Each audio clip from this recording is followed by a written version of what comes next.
গত পর্বে আমরা দেখেছি ইয়নকে রাজা খুঁজে যাচ্ছিল আর ইয়ন নিজেই ফেঁসে গিয়েছে সৈনিকদের ডেকে। এবার সেখান থেকে আজকের পর্বটি আমরা দেখব। যারা আগের পর্ব দেখেননি তারা কমেন্ট বক্স থেকে দেখে নিতে পারেন, আমি লিঙ্ক অ্যাড করে দিয়েছি। এবার চলুন শুরু করা যাক আজকের পর্ব। তো ইয়ন যাদেরকে ডাকে তারা হচ্ছে মেয়েদের ধরে নেওয়ারই লোক, মানে সহজ ভাষায় বলতে গেলে এরা মেয়েদের ধরে আনে রাজার কাছে বাছাই করে পাঠানোর জন্য। তো ইয়নের কারণে সঙ্গও তাদের হাতে ধরা পড়ে যায় আর তাদের দুজনকেই বন্দি করে রাখা হয়। ইয়ন তো বিশ্বাসই করতে পারছিল না এসব কিছু। সং বলে, তুমি এইরকম কেন আচরণ করছো, যেন তুমি জানোই না আমাদের কেন ধরা হয়েছে। ইয়ন ভাবে এই জায়গাটা দেখে কোনো পুরনো সময়ের গ্রাম মনে হচ্ছে, তার উপর সবাই কেমন জানি পুরনো সময়কার কাপড় পরে আছে। না না, আমি তো বিশ্বাসই করতে পারছি না এইসব কিছু, এখানে কিছু তো গোলমাল আছে। সং বলে, দয়া করে ভেঙে পড়বে না, আমরা ঠিক এখান থেকে মুক্ত হবই, আশা রাখো। ইয়ন বলে, তো সত্যি কি আমরা জোসিয়ন শাসনামলে আছি? সং বলে, এই কথা আর কতবার আমি বলবো? হ্যাঁ, আমরা সেখানেই আছি। ইয়ং তো পাগল হয়ে যায় আর চিৎকার করে বলে, আমি এখানকার না, আমাকে প্লিজ যেতে দাও। তো তার এত চেঁচামেচি করার জন্য তাকে মুখ বেঁধে রেখে যায় গার্ডরা। ইয়ন তখন সবকিছু ভাবছিল যে কিভাবে সব শুরু হলো। তখন তার মনে পড়ে বই থেকেই সবটা শুরু হয় আর তারপরেই লিহনের সাথে তার দেখা হয়। ইয়ন বলে, তাহলে কি সব সত্যি? সে যা যা বলেছিল সেই কি এখানকার রাজা? আমাকে যে করে হোক এই বইটা বের করতে হবে আর সেই বই আমাকে আবার ফিরিয়ে নিতে পারবে। তো এবার তাদেরকে বাছাই করা হচ্ছিল রাজার জন্য। যারা কম বয়সী তাদের একদিকে আর যারা বেশি বয়সী তাদের আরেক দিকে। ইয়নকে তার বয়স জিজ্ঞেস করলে ইয়ন বলে 27। ইয়নের বয়স শুনে বলে, তুমি অনেক বয়স্ক হয়ে গিয়েছ, তাই যাও বাম দিকে যাও। ইয়ন তো খুশি হয়ে যায়, তাই সং ও তার দেখা দেখি বলে, আমার বয়স 30। সৈনিক বলে, মিথ্যা বলছো কেন? দেখো তো 17 মনে হচ্ছে। সং বলে, ও তাহলে 28 ধরে নাও। তারপর সংকেও বেশি বয়স্ক ভেবে ইয়নের পাশে দিয়ে দেয়। রাজার জন্য আর তাদেরকে সিলেক্ট করা হয় না। ইয়ন খুশি হয় আর বলে, ভালো তো লাগছেই, এই প্রথম নিজের বয়সের জন্য অসম্মানিত হয়েও খুব ভালো লাগছে। ব্যাপার না, আমাকে বুড়ি বললেও চলবে, তাও রাজার কাছে না যাব আমি। এদিকে লি হিয়ন খুঁজতে খুঁজতে ইয়নের একটা চুল বাঁধার বেনি পায় আর সে বুঝতে পারে ইয়ন নিজে নিজে বন্দী হয়ে গিয়েছে, তাই সে সেখান থেকে যাওয়ার জন্য বেরিয়ে পড়ে। এদিকে ইয়ন দেখে সবাই কারোর জন্য রান্না করছে। ইয়ন বলে, আমি রান্না করার আগে গ্যাস সম্পর্কে জানি, না হলে আমি রান্না করতে পারি না। তাই আমাকে বলো এসব রান্না কার জন্য করা হচ্ছে। তখন সেখানে একজন লোক আসে যে এসব দেখাশোনা করে, তার নাম চিংহ। চিংহ বলছিল, দেখো যারা আসছে তাদের জন্য ভালো শাহী খাবার বানাতে হবে, না হলে অনেক সমস্যা হয়ে যাবে। মহিলারা বলে, আমরা তো আগে কখনো এসব বানাইনি। ইয়ন বলে, কারা আসছে আর আমাদেরকে কেন ছাড়ছেন না? আমরা তো রাজার জন্য সিলেক্ট হইনি। চিংহ বলে, তো কি হয়েছে? এখনই কাজ করো, পরবর্তী হুকুম আসলে তোমাদের ছাড়া হবে। ইয়ন বলে, আচ্ছা, আমরা ভালো রান্না করলে আমাদেরকে ছেড়ে দিবেন তো? আর বলুন সে অতিথি কি খেতে পছন্দ করে, কারণ রান্না করা কোনো মজার বিষয় নয়। আমি এইভাবে কারোর জন্য রান্না করতে পারি না যতক্ষণ না সে অতিথির সম্পর্কে জানতে পারি। তখন সেখানে মেন ইন্সপেক্টর আসে এইসব কিছুর, যার নাম নামহা। নামহা বলে, কি জানতে চাও? ইয়ন বলে, অতিথির বিবরণ। আর আমি যদি ভালো খাবার রান্না করে তাদের খুশি করতে পারি তাহলে আমাদের সবাইকে ছাড়তে হবে। নামহা বলে, ঠিক আছে, আর যদি তাদের খুশি করতে না পারো তাহলে নিজের প্রাণ দিতে হবে। রাজি? ইয়ন ভাবে, মরতে তো হবে এমনিতেই, তাহলে একটা চেষ্টা করেই মরি। আর আমার রান্না খেয়ে কারো পছন্দ হবে না এরকম হতেই পারে না। তারপর ইয়ন বলে, হ্যাঁ আমি রাজি। এবার নামহা বলে সেই দুই অতিথির ব্যাপারে, যাদের একজনের নাম সিংহ আর একজনের নাম চিং। এবার এই দুজন রাজার খুব কাছের বলে সারাক্ষণ শয়তানি কাজ করেই যায়, তাদের কখনই কেউ খাবার খাইয়ে খুশি করতে পারে না।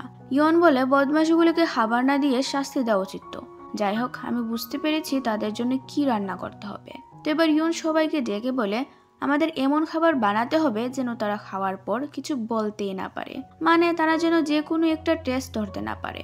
আর যখন তারা একসাথে অনেকগুলো খাবারের স্বাদ পাবে তখন নিজেরাই কনফিউজড হয়ে পড়বে এটা কি খেলো। তো ইয়ন সবাইকে নিয়ে রান্না শুরু করে। তাকে রান্না করতে দেখে নামহা বলে, দেখি মনে হচ্ছে মেয়েটার রান্নার প্রতি অনেক জ্ঞান আছে আর সে রান্নাকে মন থেকে করে, তবে দেখা যাক শেষে কি করে, না হলে নিজের জীবন তো তাকে হারাতেই হবে। তো এখন ইয়ন মাংস কাটতে পারছিল না। তখন ইয়ন মনে করে সে তার বাবার পুরনো ডায়েরিতে দেখেছে এরকম মাংসকে ধীর আঁচে রান্না করতে হয় আর সেটা হতে হবে 55 সেলসিয়াসের মধ্যে। ইয়ন এবার সেই মতন সব প্রিপারেশন করে।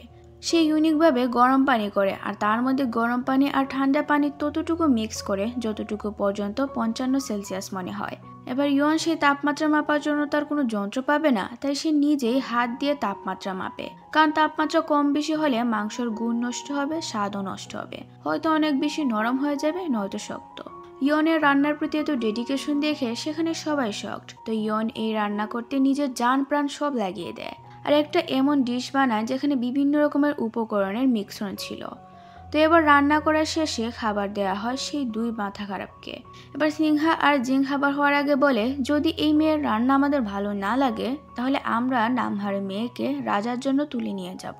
ইয়ন বলে, আমি বলছি তো, খাবার খেয়ে দেখুন একবারের জন্য হলেও, তারপর আমি নিশ্চিত আপনাদের এই খাবার ভালো লাগবেই। জিং বলে, এতই আত্মবিশ্বাস নিজের রান্না নিয়ে? ইয়ন বলে, হ্যাঁ, আমি আমার রান্নাকে জানি আর সেটা কখনোই ফেল হবে না। তবে গরম গরম না খেলে ভালো খাবারেরও স্বাদ নষ্ট হয়, তাই আপনারা দয়া করে আগে খাবারটা খেয়ে দেখুন। জিং বলে, আমরা খাবো, তবে ভালো না লাগলে তোমার মাথা তোমার বডি থেকে আলাদা করতে হবে, রাজি তো? ইয়ন ভাবে, আমি এমনিতেও জানি না এখান থেকে কিভাবে মুক্ত হব, তাই একটা রিস্ক নিতেই হবে। ইয়ন জিংকে বলে, হ্যাঁ রাজি, আপনি শুধু খাবারটা খান। তো এখন জিং আর সিংহা খাবার মুখে দেয় আর খাবার মুখে দিতেই তাদের চোখ মুখে যেন ধামাকা হতে থাকে। এত রকমের টেস্ট তারা পাচ্ছিল যে ধরতেই পারছিল না এই রান্নাটা কি দিয়ে তৈরি। মনে মনে বলছিল, এমন স্বাদের রান্না তো আগে জীবনেও খায়নি, কি দিয়ে বানিয়েছে, এটা কি কোনো জাদু? আমরা কেন বুঝতে পারছি না এটা কি দিয়ে রান্না হলো? তো এত মজার রান্না খেয়ে পাগল হয়ে যাচ্ছিল দুইজন। তবে নিজেদেরকে কোনো মতে সামলে নিয়ে মিথ্যাচার করা শুরু করে আর বলে, হ্যাঁ কি এমন রান্না এটা, সিদ্ধ মাংস মনে হচ্ছে। ইয়ন মনে মনে বলে, আমি জানতাম এই দুই শয়তান মিথ্যা বলবেই, কারণ মেয়েটাকে রাজার জন্য যে নিতে হবে। মিথ্যাবাদী এখন আমাকে ভাসিয়ে দিয়েছে। নামহার বাবা খাবার খেয়ে বলে, তোমরা মিথ্যা বলছো, আমি নিজেও আমার জীবনে এমন স্বাদের রান্না খাইনি। তোমরা মিথ্যা বলছো আমার নাতনিকে নিবে বলে, আমি আজ তোমাদেরকে ছাড়বো না। তখন নামহা এসে আটকে বলে, বাবা, রাজার আদেশের বাইরে আমরা কেউ যেতে পারবো না, দয়া করে থেমে যান। তখন ইয়নের মাথা আলাদা করার পালা, অর্থাৎ তাকে মেরে ফেলবে, সেই সাথে বাকিদেরও। ইয়ন চিৎকার করে বলছিল, এসব কি হচ্ছে? আমার রান্না খারাপ নয়, বরং তো জিহ্বা মিথ্যা বলছে। মিথ্যাবাদী, আমাকে কেন মারবে? আমি তো আমার কথা রেখেছি। কিন্তু তারা কারো কথাই শুনে না আর ইয়নকে মারতে চলে যায়। তখন সেখানে রাজা লিহন আসে আর সবাই মাথা নত করে থাকে। লিহন এসে ইয়নকে বলে, তো তোমার কথা সত্যি হলে আমি একবার এই খাবারটা খেয়ে দেখবো, আসলে কি এটা ভালো? ইয়ন ভাবছিল, এটা কি সেই বুকা মাথা খারাপ ছেলেটা? না না, তাহলে কি সে সত্যি রাজা? এই সবটা বুঝার পর ইয়ন তার বাবাকে মনে করে বলে, বাবা, আমাকে মাফ করো, তোমার মেয়ে এই রাজ্যের মধ্যে মারা যাচ্ছে তোমাকে 2025 সালে একা রেখে। কারণ আমি তার সাথে যা যা করেছি তার জন্য তো সে আমাকে নিজ হাতে টর্চার দিয়ে দিয়ে মারবে। এর থেকে ভালো হতো এখানে আমাকে মেরে দিত। লিহন বলে, আমি জানি তুমি ভাবছো আমার হাতে মরার থেকে এখানে মরলেই ভালো ছিল, তাই না? চিন্তা কর না, আগে চলো খাবার খেয়ে দেখি কেমন স্বাদ তোমার, পরে তোমার কাহিনী তো আমিই লিখবো। এবার ইয়ন খাবার দেয় লিহনকে আর লিহন বলে, আগে তুমি খেয়ে দেখাও, তারপর আমি খাবো। তো ইয়ন খেয়ে বুঝতে পারে রান্না তো খুব ভালোই হয়েছে। এখন সে আশা করছে রাজা মিথ্যা রিভিউ দিবে না। লিহন মনে মনে বলে, বেশি আশা করো না, যদি এটা স্বাদ সেদিনের ভাতের মতো না হয় তাহলে তুমি তো শেষ। তো এবার লিহন খাবারটা মুখে দেয় আর ব্যাস মুখে দিতে ব্লাস্ট হতে থাকে সমস্ত উপকরণ। লিহনদের জন্য এক অমৃত খাচ্ছিল এমন সব রিয়াকশন দেয় আর বলে, এটা কি ছিল? কিভাবে সম্ভব এত সাধারণ উপকরণের এত অতুলনীয় স্বাদ? কি দিয়ে তুমি বানিয়েছো এইসব? ইয়ন খুশি হয়ে বলে, আমি এখানে কিছু আইটেম একসাথে করে বানিয়েছি যেন আলাদা আলাদা স্বাদ আসে। লিহন বলে, আইটেম? ও বুঝেছি, আমি সত্যি এরকম খাবার আগে কখনো দেখিনি, আর তাই আমি বলছি এটা আমাদের এই রাজ্যের অন্যতম আর সবচেয়ে আশ্চর্যজনক রান্না, যা আগে কখনোই কেউ তৈরি করতে পারেনি। ইয়ন খুশি হয়ে যায় আর ভাবে, আমি তো বেঁচেই গিয়েছি, যতটা মাথা খারাপ ভেবেছিলাম ততটা নয়। লিহন বলে, আচ্ছা তো তুমি আসলেই রাঁধুনি, আমি বিশ্বাস করে নিলাম। তুমি তো আমাকে বলেছিলে, তখন তো বিশ্বাস করতে পারিনি, কিন্তু রাঁধুনি তো ছেলেরা হয়, তুমি মহিলা হয়ে কিভাবে হলে? ইয়ন বলে, আসলে আমার বাবার থেকে আমার কাছে এই গুণটা চলে এসেছে আর কি। লিহন বলে, কখনো আফসোস হয়নি? ইয়ন বলে, না হয়নি, আমার কাছে ভালোই লাগে, আর যদি হয় আপনার মতন মহারাজা তাহলে তো কথাই নেই। লিহন তো মনে মনে খুশি হয় নিজের প্রশংসা ফাইনালি পেল বলে কথা। তারপর লিহন বলে, বয়স কত তোমার? ইয়ন বলে, 27 বছর। লিহন বলে, আরে এত বয়স বিয়ে হয়নি? ইয়ন বলে, না।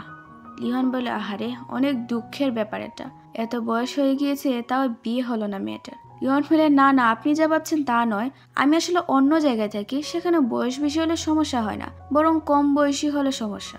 লিহন বলে, মানে কোথা থেকে এসেছো তুমি? ইয়ন বলে, বলবো তাকে, সে কি বিশ্বাস করবে? আচ্ছা বলেই দেখি কি করে। ইয়ন লিহনকে বলে, আসলে আমি আজ থেকে 500 বছর ভবিষ্যৎ থেকে এসেছি। লিহন বলে, বুঝেছি। ইয়ন বলে, সত্যি? আপনি সত্যি আমাকে বিশ্বাস করেছেন? লিহন বলে, আমি বুঝতে পারছি তোমার মাথায় সমস্যা আছে, আর আমি একজন মানসিকভাবে অসুস্থ কাউকে তো হত্যা করতে পারবো না, তাই আজ তোমার পাগলামি তোমার জান বাঁচিয়ে দিল, সেই সাথে তোমার রান্না করার এই মেধাও। ইয়ন ভাবে, ও তাহলে সে আমাকে শেষমেশ পাগল ভাবছে। অবশ্য ভাবারই কথা, কারণ আমি নিজেকে নিজেই বিশ্বাস করতে পারছি না, মানুষ কি বা বিশ্বাস করবে? অন্তত আমার রান্নার বদলে ছেড়ে তো দিলে পারতো। তো লিহন তার সেনাপতি বন্ধুকে বলে, এই ইয়নকে কাল আমার সাথে বন্দি করে মহলে নিয়ে যাওয়া হবে, এবং সেই সাথে রাজ্যপাল হং এর নাতনিকেও। ইয়ন যাওয়ার সময় মনে মনে বলে, জানতাম শয়তান তার অভ্যাস বদলাবে না, আর আমাকেও ছাড়বে না। ইতিহাসের থেকে আরো বদমাইশ এই রাজা বাস্তবে। এই কথা বলে ইয়ন চলে যায়। তো হং তখন লিহনকে বলে, রাজা যদি আপনার বাবা বেঁচে থাকতেন তাহলে আপনার কাজকর্মের জন্য লজ্জিত হতেন। আপনি এখনো সজাগ হন আর এই রাজ্যকে শেষ হওয়া থেকে বাঁচান। দয়া করে আমার নাতনিকে ছেড়ে দিন। লিহন বলে, সাহস তো কম না তোমার? তুমি যদি আর একবারই একটা কথা বলো তাহলে আজ শেষ তুমি। নিজের আপনজনের জন্য কিছু করতে না পারার কষ্ট তুমি জানো? আজ বুঝতে পারবে। তোমার জন্য আমার মা নিজের প্রাণ দিয়ে দিয়েছিল, সেই শাস্তি, সেই দুঃখ আজ থেকে তুমি পাবে। আমি নিজের মাকে নিজ চোখে দেখেছি কষ্ট পেতে, কিন্তু চাইলেও কিছু করতে পারিনি। সে অপারগতা আজ তুমি বুঝতে পারবে নিজের নাতনির জন্য। এই বলে হংকে বন্দি করতে বলে রাজা লিহন। এদিকে সং ইয়নকে বলে, তোমার রান্না কি তাদের ভালো লাগেনি? ইয়ন বলে, রাজা নিজে বলল জীবনে এরকম আগে খায়নি, কিন্তু তাও বন্দি করে রেখেছে বদমাশ। সং বলে, সবাইকে ছেড়ে আমাদের একাই বন্দি রেখেছে, কিন্তু কেন? ইয়ন বলে, আমি কিভাবে জানবো? আমার ইচ্ছে করছে তার শরীরের প্রতিটা হাড্ডি ভেঙে ফেলি। এ তো রাগ আসছে, আমার যে কি হবে মহলে গেলে। সং বলে, মানে? ইয়ং বলে, আমি এসেছি অন্য জায়গা থেকে, আর আমার মহলের জীবনের সাথে কোনো সম্পর্কও নেই। সং বলে, কোথায় থেকে? ইয়ন বলে, বিশ্বাস করবে না বলে কি হবে? তখন সং বলে, না, আমি বিশ্বাস করব। আমি জানি তোমার মধ্যে আলাদা সব ব্যাপার, তাই তুমি আমাদের এখানের হতেই পারো না। ইয়ন বলে, আমি আসলে ভবিষ্যৎ থেকে এসেছি, আর সেখানে এরকম অত্যাচার হয় না। এবার আমাকে বইটা বের করতে হবে, তাহলেই ফিরতে পারবো। এদিকে লিহন তার বন্ধু জিংকে বলে, ইয়ন আর সং বাদে সব মহিলাদের মুক্ত করে দিও, আর আমি এখন থেকে মেয়েদের সাথে থাকবো না ভেবেছি। জিং বলে, হঠাৎ এরকম সিদ্ধান্ত? লিহন তখন মনে করে ইয়ন বলেছিল মেয়ে পাগল রাজা, তাই সে ঠিক করেছে আর এইসব করবে না। লিহন জিংকে বলে, না, এমনি আমি এতদিন মায়ের বদলা নিতে এসব করেছি, আর আজ আমি হংকে শাস্তি দিয়ে সেটা সম্পূর্ণ করে ফেলেছি, তাই আমার আর চাই না এসব। আমি এখন শান্তি পেয়ে গিয়েছি, কিভাবে পেয়েছি আপাতত জানি না, তবে পেয়েছি তো। অন্যদিকে ইয়নকে এসে নামহা বলে, আমি কথা দিয়েছিলাম তোমাকে মুক্তি করব, তোমার রান্না ভালো হলে, আর আমি আমার কথা রাখতেই এসেছি। ইয়ন বলে, আপনি সত্যি আমাকে মুক্ত করে দিবেন? নামহা বলে, হ্যাঁ, এটা আলো, আর এই আলোই তোমাকে পথ দেখাবে।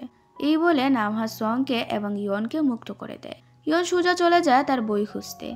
এদিকে রাজা লিহনকে এই খবর এসে জিং জানায় যে ইয়নকে পালাতে সাহায্য করা হয়েছে। লিহনের মাথা নষ্ট হয়ে যায়, আর সে রাতেই বেরিয়ে পড়ে তাকে খুঁজতে।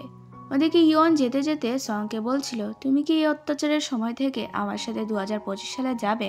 মানে আজ থেকে 500 বছর পর, যেখানে তোমাকে কেউ কিছু করবে না, তুমি স্বাধীনভাবে সব করতে পারবে।